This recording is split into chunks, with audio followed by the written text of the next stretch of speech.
అన్నీ ఈనాడు ఏ వాగ్దానం వాళ్ళు చేయలేకపోతున్నారు.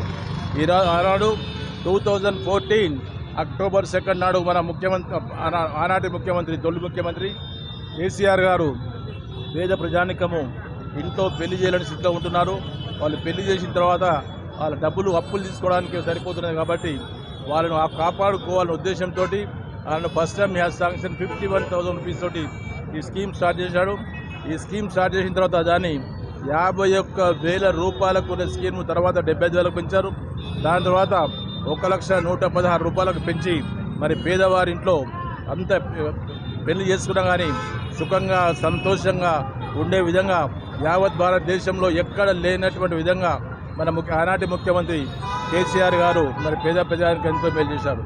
మరి అదే మూమెంట్లో మరి ఎలక్షన్ జరుగుతున్న తరుణంలో మరి ఆనాటు మరి కాంగ్రెస్ పార్టీ మరి మేము రూలింగ్కి వచ్చిన తర్వాత మేము కేవలము ఈ డబ్బులతో పాటు ఏదైతే 1,116 రూపాయలు వీటితో పాటు మేము కూడా తులం బంగారం ఇస్తామని చెప్పేసి చాలా ప్రామిస్ చేసిండు ఎవరైతే ఉన్నారో రేవంత్ రెడ్డి గారు.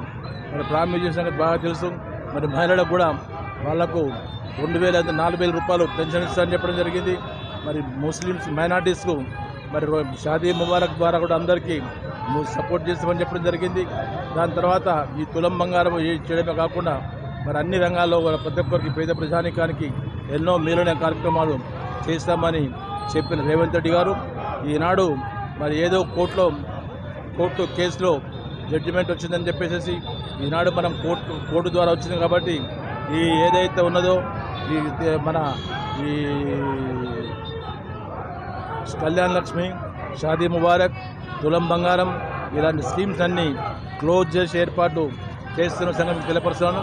కాబట్టి వీటి చేసినట్టయితే ఈనాడు ఉన్న ప్రజానికము యావత్ తెలంగాణ ప్రాంతం ప్రజానికము అందరూ పూర్తిగా కాంగ్రెస్ ప్రభుత్వాన్ని పాతర పెడతారని తెలియపరుస్తున్నాను. దీని గురించి మనం ఎప్పటికప్పుడు మనం కూడా ప్రజల్లోకి తీసుకెళ్ళి ఈ సమస్యలు